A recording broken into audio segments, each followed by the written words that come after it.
ఒక అహంకారిక పూరితంగా విర్రవీగుతూ కామాంధకారంతో కళ్ళు మూసుకొని ఒక వ్యక్తి గతంలో శక్తి అనుకుంటున్నాడు. ఈరోజు ఒక సాధారణమైన వ్యక్తి అయినటువంటి బాలినేని శ్రీనివాసరెడ్డి ప్రెస్ మీట్ పెట్టాడు. ఆయన ప్రెస్ మీట్ ఎలా ఉందంటే, బాగా డిక్కీ బలిచిన కోడంట చికెన్ కొట్టు ముందు వచ్చి తొడగొట్టిందంట. ఏమైద్ది? ముక్కలైపోద్ది పక్క రోజు చికెన్ లేకి. అట్టా ఉంది అతను పెట్టిన ప్రెస్ మీట్ విధానం. ఏం మాట్లాడతావా? సభ్య సమాజం అసహించుకున్నట్టు మాట్లాడే బూతులు మాట్లాడతావా? ఎంత దారుణం బూతులు, లంజా కొడుకునే బూతులు మాట్లాడతావా? నేనేమి ఇంగ్లాండ్ ఇంగ్లీష్ మీడియం చదువుకొని వచ్చినాను కాదు. వీధి రౌడీలతో పీవీఆర్ స్కూల్లో చదివినాడు నేను. మాకు సంస్కారం ఉంది, కండవాకి విలువిస్తున్నాం. నాకు నీకన్నా 100 బూతులు వచ్చు. గల్లీలో తిరిగిన వాళ్ళం, నీలా స్టార్ హోటల్ తిరిగిన వాళ్ళం కాదు. మనుషులను కొట్టిస్తాడు జనార్దన్ అంటాడు. నువ్వు పశువులను కొట్టించావంటాయా? అతనికి ఏమన్నా సంబంధం ఉందా? మురళీది ఫైనాన్షియల్ మ్యాటర్లో కొట్టుకున్నారు వాళ్ళు. రాజకీయంగా సంబంధం ఉంటే ఎట్లుంటుంది కోటింగు? అధికారం వచ్చినప్పుడు వాళ్ళు ఏదో కొట్టుకున్నారు. నువ్వేం చేసావయ్యా? నీ మీద మాట్లాడితే నేను ప్రెస్ మీట్ పెడితే కొట్టావు మురళీ అన్నావు. నేను ప్రెస్ మీట్ కూడా పెట్టలా. మన పార్టీ అప్పటి నేను నీ దాంట్లో ఉన్నా. మన పార్టీ బాగుపడాలి, మళ్ళీ ఇంకోసారి అధికారం రావాలి, జగన్మోహన్ రెడ్డి సంక్షేమం చేస్తుందని చెప్పి మీలాంటి లుచ్చాలు బచ్చాలు మాట్లాడుతున్న విషయం మాట్లాడితే నువ్వు 25 మందిని ఇంటి మీద పంపిస్తావు. వచ్చి కొడాలి జిందాబాద్ అని వాళ్ళకి దమ్ము లేక, నీ పేరైతే దమ్ము లేక ధైర్యం లేక కొడాలి జిందాబాద్ అంటూ మా ఇంట్లో 2 ఆడపిల్లలు. అప్పుడు వాళ్ళు 6th క్లాసు, ఇప్పుడు 9th వచ్చాడు. మా కొడుకు అప్పుడు 8th క్లాసు 9th క్లాసు, ఇప్పుడు ఇంటర్కి వచ్చాడు. వాళ్ళని కొడుతూ కుర్చీలను కొట్టి నా బండి కొట్టి భయభ్రాంతులకు గురి చేసావు. సరే వాళ్ళు గట్టి బిడ్డలు కాబట్టి భయపడలా. అదే ఇంకొకరైతే ఏం చేస్తారా? ఆత్మహత్య చేసుకుంటారు. నీలాంటి బూతులు వద్దు, మా బాబు గారిని గౌరవిస్తాం. నీలాంటి వాళ్ళు ఆత్మహత్య చేసుకునేవాళ్ళు. అంతటితో వదిలేవా? నైట్ మళ్ళీ 1 గంటప్పుడు రౌండ్ లేపించావు. పక్క రోజు నేను తలదాచుకోవాలా భయపడి, ఇప్పటివరకు ఎన్నో ప్రెస్ వాళ్ళు తలదాచుకున్నాడు, భయపడ్డాను. నన్ను పుట్టించిన మా నాన్న, నేను కన్నా మా కొడుకు ఇద్దరు బ్యాగ్ ఇచ్చి ఉదయాన్నే 7 గంటలకు వస్తే నువ్వు వెళ్ళిపో ఏదో కూరను. సరే వాళ్ళు విజయవాడ పెట్టుకుంటారు కానీ ఆ కథ తెలుసు. పుట్టించి వీడియోలు తీపిచ్చి షూటింగ్లా చేయించి మోకాళ్ళ దండ వేయించి సారీలు చెప్పించుకొని బూతులు బండ బూతులు తిని మా అమ్మని తెప్పిస్తావా? మా అమ్మని నీకేం చేసిందిరా? మా అమ్మ 99 నీకు దిక్కు లేకపోతే ఎలక్షన్లో మా అమ్మ లిమ్కా ఇప్పించింది. లిమ్కా ఇచ్చి మా నాన్న నీ జీబెక్కి తిప్పించింది. సిగ్గు లేదా నీకు? మా ఇంటికి గౌరవ ఇచ్చేది లేదా? పైగా అది అయిపోయాక ఇప్పటివరకు ఎప్పుడు చెప్పలా నేను. ఎందుకంటే బాధపడతారు, సమాజం బాధపడింది, ఫ్రెండ్స్ బాధపడతారు, మా ఆరి వయసులు మరీ ఏడుస్తారని చెప్పలా. కారులో ఏం మాట్లాడావు నువ్వు? వాడు సుభాని గారు మళ్ళీ 2 దెబ్బలు కొట్టి కారులో ఫోనిచ్చి ఒక మాట చెప్పించాడు. డాష్ కుడిస్తేనే వదిలిపెడతానని చెప్పమని నా చేత చెప్పించాడు. అప్పుడు మీ కొడుకేమండు యా అన్నాడు. నువ్వేమని మాట్లాడావు గుర్తుందా? అరే లంజా కొడక, ఉద్దా బలిసిందంటరా, తమాషా దిగుతున్నావా, నువ్వు చంపేస్తా అని నువ్వు మాట్లాడలా నాతో ఫోన్లో? అన్నీ తీపిస్తా. ఎందుకు ఎప్పటివరకు బయట పెట్టలా? నువ్వు ఈరోజు ఎన్ని మాటలు మాట్లాడావు జనార్దన్ గారిని, ఆయన పర్సనల్ విషయాల్ని. ఆయన అప్పులు చేశాడు. ఆయన వ్యక్తిగతాలు, ఆయన వ్యాపారం చేస్తాడు, అప్పు చేసుకుంటాడు, వడ్డీలు కడతాడు, బ్యాంకుల ద్వారా తెచ్చుకుంటాడు, వడ్డీలు కడతాడు. ఆయన వ్యక్తిగతం. ఏం మాట్లాడుతున్నావు? నువ్వేదో అనుకుంటున్నావు ఆ రోజు రూమ్లో దొరికాను కొట్టావని. నేను ఆర్య వైశ్య జాతిలో మహాత్మా గాంధీ పొట్టి శ్రీరాములు కాదు, గదర్ చెంచయ్య విప్లవ పోరాటాల యోధుడు గదర్ పార్టీ పెట్టాడు. ఆ అంశంలో కనిగిరి అంశంలో పుట్టినవాడిని. ఆయన కనిగిరి బ్రిటిష్ సైనికులను గడగడలాడిచ్చాడు. ఆఫ్టర్ ఆల్ పెద్ద మట్టిలో కలిసిపోయారు రాజులు. నువ్వెంత, నీ బతుకెంత?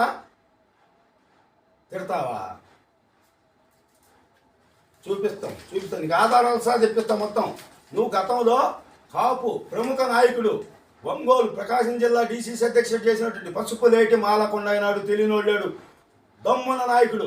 ఆ కాపు నాయకుడు మంగమ్మ గారి దగ్గర 1.25 ఎకరాలుంటే ఏం చేశావు? నీ అంచుల ద్వారా, నీ లక్ష్మణ్ సిఐ ద్వారా బెదిరించి వాళ్ళని దొంగ తీసుకొని అప్పటికప్పుడు లైట్లు, కరెంటు మంత్రి పోయినప్పుడు కరెంట్ వేయించుకొని అదంతా ఆక్రమించి 4 చేతులు మధ్య 5వ చేతికి అమ్మేశావు. అది నిజం కాదా? వాళ్ళ ఆవిడ కాళ్ళబడి వచ్చి నీకు మద్దతు కూడా పలికింది 2019లో. అయినా నీకు కనికరం లేదు. అది నీ యొక్క భావం. కాపులంటే నీకంత చులకన. వాళ్ళ చెప్తా వాళ్ళు కమ్మపాలెం సబ్జెక్ట్లో నేనేమీ చేయలేదు, జనార్దన్ దండెత్తాడన్నావు. అయిపోయాక ఏం చేసావో తెలుసా నీకు? ఒక కుర్రోడు 6 అడుగులు హైట్ ఉంటాడు, సమ్ పేరు నాకు కరెక్ట్గా తెలియదు, సమ్ సామాజిక వర్గం. ఏళ్ళు తీసుకొట్టించావు 1 టౌన్లో సమ్ రాజేష్ ద్వారా. అది మీ కొడుకు చూశాడు వీడియో లైవ్లో, అలవాటు పడ్డాడు. రెండో కోటింగ్ ఎక్కడిచ్చారో తెలుసా? తాలూకాలో అదే కమ్మపాలెం సంఘటించిన ఇంకొక వ్యక్తిని తీసుకెళ్ళి ఎరగొట్టేసి కాళ్ళు పైకి కొట్టి వీడియో చూశాడు మీ అబ్బాయి. అది అలవాటు పడే గుప్తా, అది 3వ వీడియో. మీరు ఫస్ట్ వీడియో నాది కాదు బాబు, నాది 3వది. నా నెంబర్ 3, మాకు 3 పిల్లలు. నీకు సినిమా ఉంటుంది త్వరలో. తర్వాత ఒంగోలులో ప్రముఖ నర్సింగ్ హోము, గతంలో ఎమ్మెల్యేలకు పోటీ చేశారు, చాలా మంచి వ్యక్తులు. వాళ్ళ కాంపౌండ్ బాగా కొట్టించడం, డబ్బులు వసూలు చేయలేదా? నువ్వు ప్రమాణం చేస్తావా? కాణిపాకం గుడికి వస్తాను నేను. వాళ్ళు కూడా వస్తారు, వాళ్ళ ఫ్యామిలీ. ఇప్పుడు తెలుగుదేశం కష్టపడ్డారు, బాగా అభివృద్ధిలో ఉన్నారు, వాళ్ళు వస్తారు. నువ్వు రాగలవా? వసూలు చేయలేదని నిరూపించగలవా? ప్రముఖ ఎముకల డాక్టరు హాస్పిటల్ కడదామని ప్లానింగ్ తెచ్చుకొని మొత్తం చేస్తే 50 కోట్ల ప్రాజెక్టు. 10% అంట. ఇది బాబుగాడి సొత్తా ఒంగోలు. హప్తా వసూలు చేస్తావా? 10%. ఎవడు ఇవ్వాలా నీకో? అక్రమం ఉంటే సక్రమం చేసుకోమని చెప్పాలి. ఒక రాజకీయ నాయకుడికి గెలిపించే దేనికి? దాచుకోమని కాదు, ప్రజలకు సేవ చేయమని. నువ్వు 10%, 5 కోట్లు. వాళ్ళు ఏం చేశారు?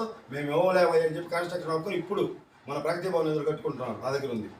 అసలు గతంలో హర్షత్ మేధాని కుంభకోణం వచ్చింది, అది ముంబైలో వచ్చింది, దేశం మొత్తం తెలిసింది. కానీ నీ యొక్క చేతకాంతనం వల్ల నీ టైంలో 19 నుంచి 24 లోపు ఒంగోలులో షిఫ్ట్స్ ఇది కుంభకోణం జరిగింది. భూ కుంభకోణం, నకిలీ పట్టాలు, ప్రపంచమంతా తెలియజేశావు. ఒంగోలుని నీ పుణ్యాన చెడుగా ప్రపంచమంతా చూసింది. సిగ్గుండాలి, సిగ్గుపడు నువ్వు. నీ టైంలో జరిగింది. ఇక ఫ్లెక్సీ సబ్జెక్ట్ ఏమని మాట్లాడాను? నేను ఫ్లెక్సీ ఏమని కట్టించానో, దమ్ముంటే రా చూసుకుందాం. ఇప్పుడైనా దమ్ముంటే రా, అక్కడనే ఉంటారు ఎప్పటి షాప్లో. నీకు చేత అయితే 100 మందితో వస్తావో, 10 మందితో వస్తావో, బలగంతో వస్తావో, గంజాయిలతో వస్తావో, రా ఆపిచ్చు, టచ్ చేసి చూడు. నువ్వు ఒంగోలు వదిలిపోతావో పోవో చూస్తా. అయినా జనార్దన్ గారికి ఏం సంబంధం అండి? నేను ఏదన్నా ఇప్పటికి 150 ప్రెస్ మీట్లో లేకపోతే 100 వీడియోలు చేశా. ఈరోజు నా 3 బిడ్డల మీద ప్రమాణం చేసి చెప్తున్నా. మా తల్లి చనిపోయిన తల్లి మీద ప్రమాణం చేసి చెప్తున్నా. ఫ్లెక్సీలు నా సొంత డబ్బులతో అప్పు చేసి కట్టించా. జనార్దన్ గారికి అసలు నేను ఎవడి మాట విన్ను. నా వెనక ఒక బాస్ ఉన్నాడు, ఆ బాస్ మాట ఏంట? నా బాస్ నేనే. ఒకసారి ఎమ్మెల్యే అయితే నువ్వు మర్చిపోయినా, పట్టుసారి ఎమ్మెల్యే అయినప్పుడు నీ పరిస్థితి ఏందయ్యా? నువ్వు తిరగడానికి కారు లేకపోతే బుషిరెడ్డి కారులో తిరిగావు. బుషిరెడ్డి కారులో ఇప్పుడు ఎన్ని కోట్ల కారులో తిరుగుతున్నావు? ఏం వ్యాపారం ఉంది నీకు? పాన్ కార్డు లేదు, కరెంట్ అకౌంట్ లేదు, మీ అబ్బాయికి లేదు, నీకు లేదు. యాడ్ నుంచి వచ్చి నేను నీకు మర్చిపోయినా? అదైపోయిందా? వెంచర్లు అక్రమాలు జరిగితే వాడెవడు గుప్తాగాడు అంటావు. నేను భారత రాజ్యాంగంలో పౌరుణ్ణి, ఎక్కడికైనా వెళ్ళి ప్రశ్నించే హక్కు నాకుంది. ఒక అన్యాయం జరిగినప్పుడు, అక్రమం జరిగినప్పుడు పార్టీలో పదవులు బందా, స్థాయి బందా, మాట్లాడే దమ్ము గుండె గలేజా ఉన్నాడు ఎవడైనా పోయి ఇలా అన్యాయం 24 సెంట్లు అంటావు. అసలు నీకు ఎకరాకి, సెంట్లకి, గదులకి తేడా తెలియదు. నీ వ్యాపారం ఏంది? ఉదయం లేస్తే ఎన్ని ముక్కలో తెలుసు, ఎన్ని లోపల తెలుసు, బయట ఆడేది తెలుసు. నీకు ఎకరాలు తెలియదు. నాకేం తెలియదు ఎకరాల గురించి. మా భాస్కర్ రెడ్డి అన్నావు. నువ్వుకు తెలియదు కాబట్టి నోరు మూసుకొని కూర్చో. మీ భాస్కర్ రెడ్డిని రమ్మను రేపు వెంచర్ దగ్గరికి, నేను నిరూపిస్తా అక్రమాలు.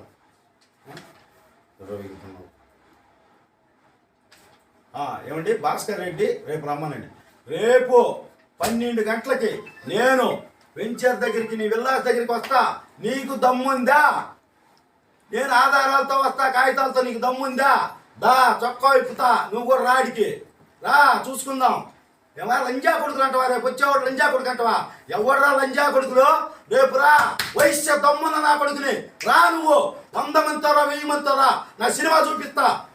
ఆగుతానా? రేపు రా, ఒక్కడనే వస్తా. నీ మందితో రా, మార్బలంతో రా. నేను పార్టీని కూడా అడ్డం పెట్టుకోను, గండ కూడా లేకుండా వస్తా రేపు. నేను ఏం మాట్లాడుతున్నావు? వెంచర్కి వచ్చి మాట్లాడితే లంజా కొడుకుని చెప్పుతా కొడతావా? ఎవరిని కొడతావురా? నువ్వు చేసిన అక్రమాలు, దుర్మార్గం. ఎస్సీ కూరగా ఇప్పుడు కూడా చెప్పాడు అజయ్, రేపటి దందాకు వస్తా అన్నాడు. కాళ్ళు పట్టించుకుంటావా? దళితులంటే నీకు అంత చిన్న చూపా? తస్మాత్ జాగ్రత్త, నోరు అదుపులో పెట్టుకొని మాట్లాడు. నువ్వు జనార్దన్ మీద అన్ని ఆరోపణలు చేస్తావా? అతనికి వెంచర్ సంబంధం కానీ, ఫ్లెక్సీలు కానీ, నేను పెట్టే ప్రెస్ మీట్ కానీ ఒక్క మాట ముందు చెప్పను.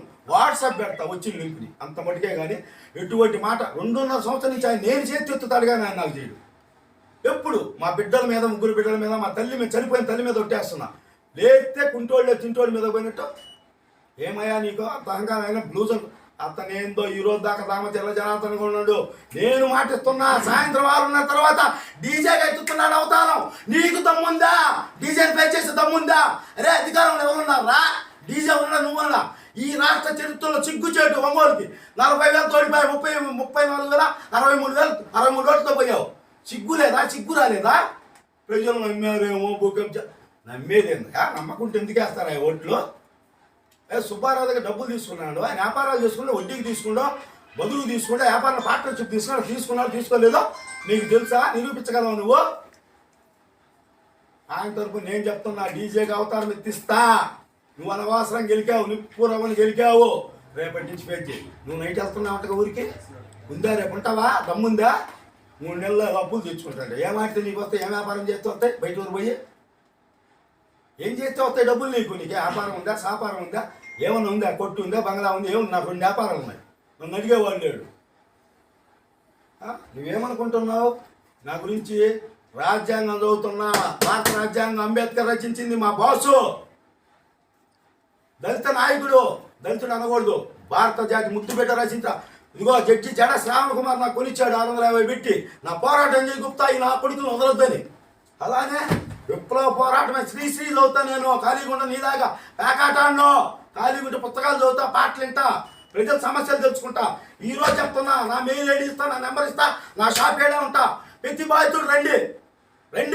కుండా భాస్కర్ డబ్బులు ఎవరైతే ఎగ్గొట్టాడో అచ్యుతాపురం భూములోళ్ళు సైనికులు రేపు వెళ్తున్నా. సింగరాయకొండకి ఎల్లుండి వెళ్తా, ఎందుకంటే రేపు పెంచుకు వస్తున్నా కాబట్టి. అన్నీ చేస్తా, నీ మొత్తం రోడ్డు మీద పెడతా, బాధితుల చేత ధర్నా చేపిస్తా. నువ్వు దమ్ముందా? ఫేస్ చేసే దమ్ముందా? ఊరు వెళ్ళిపోతున్నావు. ఏమయ్యా వైసీపీ కార్యకర్తలు ఎందుకు నాశనం చేస్తావా? రెచ్చగొడతావు. ఒంగోలు బాసు బాగాలేను. ఎవడికి బాసు? ఎవడు బాసురా బాబు? నాకు నేనే బాసుని. ఎవరి దగ్గర దమ్ముంటే వాడే బాసు. ఎవడు బాసు? రాసిచ్చారా రాజ్యాంగం? నేను ఇప్పుడు దాకా రాదలుచుకోలేదు. రేపు 29 వేస్తా. 50,000 తోటిస్తా. దమ్ము చూపిస్తా. నువ్వు రేపు 50,000తో. బయటోడు వస్తే కనీసం పోటీ ఇస్తాడు. పెద్ద మగాళ్ళలాగా మాట్లాడుతున్నవే 29 గురించి. డీజే చేతగానోడా? తెలుగుదేశం పార్టీ చేతగా మా కూటమిలో బీజేపీ జనసేన వాళ్ళు ఉన్నా. రియాజ్ ఏం మాట్లాడాడయ్యా? ఒక జిల్లా అధ్యక్షుడు హోదాలో అన్ని పేపర్లు టీవీలో వస్తుంటే నువ్వు లీకులు ఇచ్చావు. ఎందుకు రాస్తారు పేపర్లు టీవీ వాళ్ళు? నేనున్నాను, వేరే పదవి కాసిస్తున్నాను, నేను లీకులు ఇస్తే కదా మీరు వేసేది. పదవి కాసిస్తాను. నాకు ఎప్పటి నువ్వు చోట అంటావా? నేను బడాని ఒంగోలుకి ఈరోజు, ఒకప్పుడు నీ దగ్గర ఉన్నప్పుడు చోటాని, నువ్వు ఆదరించలేదు కాబట్టి నేను చోటానయ్యా. నేను ఈ రోజు పిలిస్తే చీరాల ఎంఎం కొండయ్య యాదవ్ 25,000 మందిని పంపిస్తాడు తెలుసా? సినిమా చూపిస్తాడు. డీజే 25,000 మందిని పంపిస్తాడు. జిల్లాలో ఉన్న ప్రతి నియోజకవర్గం నుంచి 25,000 మంది వస్తారు నాకు నేను పిలిపిస్తే. అన్న సాయంతో అందరు పార్టీ సాయంతో, నా ఒక్కడిని కాదు. నువ్వు ఫేస్ చేయగలవా? నువ్వు చెవిరెడ్డిని ఓడించాలని కుట్ర ప్రయత్నాలు చేశావు. క్రాస్ ఓటింగ్లో పోయింది. మొత్తం ఎమ్మెల్యే నీ వాళ్ళు నాశనం అయిపోయారు. సిగ్గు తెచ్చుకోండి వైసీపీ వాళ్ళు. ఇంకా సస్పెండ్ చేయకుండా పార్టీని బస్సు పెట్టిస్తుంటే ఏం చేస్తున్నావు జగన్? నువ్వు ఇట్లా చేస్తే ఈసారి పార్టీ 11 కాదు, బాగా తగ్గిద్ది. 5 వస్తాయి. నువ్వు ఒకసారి తప్పు చేసావు, 5 తీసుకొని 5 మంది ఎమ్మెల్యేలు 5 వస్తాయి. ఏమయ్యా వాట్ ఈజ్ వాట్ తెలుసుకో జగన్ అన్న. నువ్వు అన్న ఇప్పుడు కళ్ళు తెరువు. వీళ్ళు పార్టీని బస్సు పెట్టించి ఇంకో చోట పోవాలని లీకులు ఇస్తారు. వీళ్ళే చేస్తారు, అన్నీ వీళ్ళే చేస్తారు. పార్టీని అన్న బాగుపరచడా? మీరందరూ ఎమ్మెల్యేలు కళ్ళు మూసుకొని అక్కడ ఓడిపోయిన వాళ్ళు. రేపు 29 మీరు పోటీలో ఉండాలి. బూచపల్లి మీరంతా ఏం చేస్తారు? ఇట్లాంటి వాళ్ళు పెట్టుకొని ఎట్టంటే అట్ట మాట్లాడతారు. ఉదయం రే రాంటాడా జనార్దన్ ఒక శాసనసభ్యుడు ప్రజలు నమ్మకంగా గెలిపించుకున్నారు. ప్రజాబలంతో గెలిచిన వ్యక్తిని అతను ఎవరైనా గౌరవించుకోవాలి. నేను మాజీ ముఖ్యమంత్రి ఎప్పుడైనా జగన్ గారు జగనే అంట. ఎందుకనలేను? వాడు వీడని ఏమైతే అది తప్పు. అలానే ఇప్పుడు ఆయన శాసనసభ్యుడు ప్రజల ఓట్లతో గెలిచాడు. గతంలో నువ్వు గెలిచావు 5 సార్లు. నిన్ను మేము రా అంటే ఏమన్నందుగా గుడ్డ చాలా మందిని కొట్టించావులే. నిన్నంటే ఊరుకుంటావా? నీకు రౌడీ యాక్టివిటీస్ కూడా ఉన్నాయి. గతంలో పిల్లి లక్ష్మీనారాయణ మర్డర్ కేసులో నువ్వు ముద్దాయి 3 లక్షలు ఇచ్చావు చంపిన వాళ్ళకి తెలుసా? 3 లక్షలు ఇచ్చావు. ఆధారాలతో ఫ్యామిలీని చేస్తారు 2 రోజుల్లో. అరే బాబు మీరు ఎవరు భయపడబాకండి. బాధిలేని బాధితులారా ఏకం కండి. నేనుంటా ముందు. ఏమనైతే నేను జైలుకు పోతా, ఏమనైతే నన్ను చంపుతారు. మీకేం కాదు, నేను అభయం ఉంటా. రేపటి నుంచి రండి, నా షాపుకి రండి. ప్రతి ఒక్కరికి న్యాయం చేస్తా. అలానే డిపార్ట్మెంట్ వాళ్ళకి తెలియజేస్తున్నా. ఎస్పీ గారు డిఎస్పీ గారు కొత్తగా వచ్చాడు పాత వాళ్ళందరికీ. ఏమయ్యా అతను మాట్లాడిన మాటకి ఈ గంజాయి వేచి రెచ్చిపోతారు రేపటి నుంచి. నాకు ఇందాక డిఎస్పీ సెక్యూరిటీ పంపిస్తా అన్నాడు. ఇప్పుడు దగ్గరలో 4 కానిస్టేబుల్ ఉన్నారు. మీకు తెలియని విషయం. ఇంటే నన్ను అంతమంది ఇస్తావా?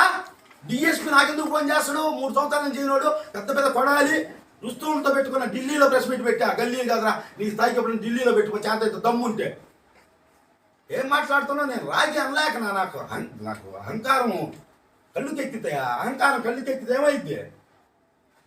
చాలామంది పతనం అయిపోయారు, మట్టిలో గెలిచిపోయారు. బాలినేని నువ్వేదో విర్రవేగమాక ఓడిపోయావు ప్రజాక్షేత్రంలో. ఈరోజు నేను నీకు ఓపెన్ ఛాలెంజ్ చేస్తున్నా. మా తెలుగుదేశం అంటే నేను ఆ పార్టీలో ఉన్నా, మా జనార్దన్ 6 మంది ఉద్యోగం గెలిచిన వాళ్ళలో ఒకటి చేత రాజీనామా చేపిస్తా. అది నా వార్డులో అవచ్చు, పక్క వార్డు అవచ్చు, కుర్చీ వార్డు. నేను 10,000కి మించి ఖర్చు పెట్టా. అదే గవర్నమెంట్ రూల్స్ ఎంత ఉన్నాయో అదే పాంప్లెట్, జెండాలు, కండవాలు పెడతా. నువ్వు 100 కోట్లు పెట్టుకో, ఎంతైనా పెట్టుకో. నువ్వు మీ కుటుంబ సభ్యులో నీకు చేతనైన వాళ్ళు, నా స్థాయి నీది కాదు అంటావు కదా, చోట అన్నావు కదా, నువ్వు పడావు కదా, రా పోటీ చెయ్యి. ఓడిపోతే 5 ఏళ్ళు 2 తెలుగు రాష్ట్రాల్లో కనిపించకుండా పోతావు. నువ్వేం చేస్తావు? నీ డ్రైవర్ని పెట్టలే, నువ్వు అంటావుగా నా డ్రైవర్ దాని. నీకు చేతైన వాళ్ళు పెట్టుకో. నువ్వు సిద్ధమంటే నేను రేపే రిజైన్ చేపిస్తాను, నోటిఫికేషన్ ఇప్పిస్తా, పోటీ చేద్దాం. ఎమ్మెల్యేలు ఎంపీలు చేయడం అంటే అయ్యే పని కాదు. వార్డు కార్పొరేటర్గా నువ్వు గెలిస్తే నీ కాలసం ముందు వస్తా, ప్రజలందరి ముందు మాటిస్తున్నా. ఒట్టు ఆన నీకేంద్రా బాబు, నీకు ఓట్లు పోయినాయి. అది క్రాస్ ఓటింగ్లో నీకు తికమక్కబడి 34,000, లేకపోతే నువ్వు 64,000 తోడిపోయేవాడివి సిగ్గుతో. అది చాలా గ్యాంబ్లింగ్ చేసావు నువ్వు, చెవిరెడ్డిని దెబ్బతీసావు. ఆ చెవిరెడ్డికి కూడా మరి మైండ్ ఉందో లేదో, ఇట్లాంటి వాళ్ళని పెట్టుకొని ఎడ చేస్తాడో. గతంలో నువ్వు గెలిచావు చెవిరెడ్డి అన్న గుర్తుందా? తిరుపతిలో ఏం జరిగిందో నువ్వు నాకు చెప్పావు. మొత్తం నాకు తెలియదు, మొత్తం చెప్పి నీకు తెలుసు కదా అన్నాడు. అంటే పెద్దిరెడ్డి కావచ్చు, చెవిరెడ్డి కావచ్చు, విజయసాయిరెడ్డి కావచ్చు, ఇతనికి శత్రులు 600 మంది ఉన్నారు పార్టీ అధ్యక్షులు, నాకు తెలుసు ఆ సంగతి. వాళ్ళంతా నాకు టచ్లో ఉంటారు. ఇప్పుడు కదా గతంలో ఈ కండవ పడ్డాక నేను ఏ వైసీపీ వాడితో నేను టచ్లో లేను, ఏమీ లేను. జెండాలు కావాలంటే మావిడ ఎమ్మెల్యే అంతే, నేను ఎవరితో టచ్. గతంలో నేను ఆ వైసీపీ రెబలకు ఉన్నప్పుడు పెద్ద సీఎం పేషల వాళ్ళు నాకు ఫోన్లో మాట్లాడేవాళ్ళు. నీ బాగోతం నీ వల్ల ధనంజయ రెడ్డి చెప్పాడు ఒకరోజు, వీడి వల్ల మొత్తం ఊడ్చిపోయిందిరా ఒంగోలు అనుకున్నా, గుప్తాగాడి వల్ల రాష్ట్రం మొత్తం బాధ్యులు వచ్చి కూర్చున్నారు. అప్పుడే నేను ఎమ్మెల్యేనా, ఎంపీనా, లేకపోతే ఒక పార్టీలో కూడా సభ్యత్వం లేదు, కరెక్ట్ అయిన సభ్యత్వం, ఒక పదవి లేదు. గుండెలో దమ్ము ఉండాలి, నిజాయితీ ఉండాలి. మన దగ్గరికి సమస్యల వాళ్ళు వస్తారు. నువ్వు 3 నెలలాగా వస్తానంటే 3 నెలలాగా వచ్చేవాడి సభ్యతగా మాట్లాడి ఎంక్వైరీ చేయించుకోండి. జనార్దన్ గారు అభివృద్ధి 7 కోట్లు ఇచ్చావు, నీళ్ళు అంటావు. నీళ్ళు ఇస్తాడా, ఉప్పు నీళ్ళు ఇస్తాడా, మంచి నీళ్ళు ఇస్తాడా అని తెలియదా? గతంలో అభివృద్ధి చేయలేదా? నువ్వెవడయా చెప్పడానికి పారిపోయేవాడివే. మళ్ళీ 3 నెలలాగా వస్తాను, మళ్ళీ ఇంకో ఫ్లెక్స్ వేయిస్తా. ఏం చేస్తావు? ఏం బీగుతావు? నాకు డబ్బులు ఉన్నాయి, ఫ్లెక్స్ అయితే లక్షలు కాదు 10,000 5,000. ఏం బీగుతావు? నిన్ను ఒకటే చెప్తున్నా, ఈరోజు ఈ రాష్ట్ర ప్రభుత్వాన్ని డిమాండ్ చేస్తున్నా. ప్రభుత్వంలో డిమాండ్ చేయకూడదు కానీ చేస్తున్నా. జనార్దన్ గారు అయ్యా మాకుంటా, నువ్వు కూడా కళ్ళు తిరుగు, అంతా మంచి అనుకోమాక. నీ దాకా వస్తే తెలిసిద్ది రేపు ఏం జరిగినా గమ్ముకుంటాను అంటే కుదరదు. మాగుంట శ్రీనివాసరెడ్డి మేము గెలిపించుకున్నాం నిన్ను, నా ఓటు కూడా వేసా. నువ్వు కూడా బయటికి రా. ఇంత దారుణంగా మాట్లాడినప్పుడు వచ్చి బయటికి వచ్చి మాట్లాడాలి, ఎక్కడ వాళ్ళు బయటికి లేదంటే మాత్రం కరెక్ట్ కాదు. నేను పార్టీ ఆఫీస్కి ఫిర్యాదు చేస్తా. మొత్తం జిల్లా ఎమ్మెల్యేలు రావాలి, ఈ విషయం మీద చర్చించాలి. నా కేసుని నన్ను కొట్టి వీడియోలు తీసి మీరందరూ సాక్షి, మీరే నన్ను కాపాడింది. ఆ కాలంలో పోలీసులు లేరు, ప్రతిపక్షం లేదంటే ఏ పక్షం నా పక్కన లేరు. నా పక్కన ఉందంటే ఒక పక్షం, మీడియా పక్షం. బతికే బట్ట కట్టే ఈరోజు నాయకుడు అయ్యా, త్వరలో శాసిస్తా. ఏమనుకుంటున్నా? నీకు ఒకటే చెప్తున్నాం బాలినేని గారు, నువ్వు కుదురుగా వ్యాపారాలు చేసుకో, రాజకీయాలు మాని, పద్ధతిగా ఉంటుంది. నువ్వు రాజకీయాలు ఉంటే మాత్రం చాలా దెబ్బతింటావు. టూ మచ్గా మాట్లాడు. నన్ను కాదు, యుగో చేసావు. తెలుగుదేశం పచ్చ జెండా అంటే 42 సంవత్సరాల నుంచి ఉంది. లక్షల మంది కార్యకర్తలతో కూడుకున్న పార్టీ. నువ్వు మాట్లాడిన మాటలు గుండెల్లో గుచ్చుకున్నాయి. కార్యకర్తలకి బాధపడ్డారు, ఫోన్ చేశారు. నేను కూడా అన్న నడకుండా పెడదలుచుకోవాలా, కానీ సొంతంగానే పెట్టా ప్రెస్ మీట్. ఏమయ్యా నీకు అంగా సరే, నేను ఎన్ని చెప్పినా చెవిటోడి మీద చంకం వదిలినట్టు. అతను అతి త్వరలో జైలుకి పోతున్నాడు. అబ్బా గురువు నా కేసులో సిట్ ఎంక్వైరీ ఏమని ప్రభుత్వాన్ని డిమాండ్ చేస్తున్నా. ఏకపోతే ఆమె రాజాకి సిద్ధమవుతున్నా అతి త్వరలో, 1 నెలలో. అది ఫైనల్, అది నా కేసే సాల్వ్ చేస్తా. రేపటి నుంచి బాధితుల్లో ఫోన్ మీకు ఇంట్రడక్షన్ చేస్తా. రేపు 12 గంటలకు నేను వచ్చే దగ్గర పోతా. వెళ్ళానికి నీకు దమ్ము ఉంటేరా, దమ్ము లేకపోతావు, నువ్వేదైనా చూసుకో. ఫోన్ చేశాడు చెప్పేసావుగా, అధికారంతో ఏందా మాటలు.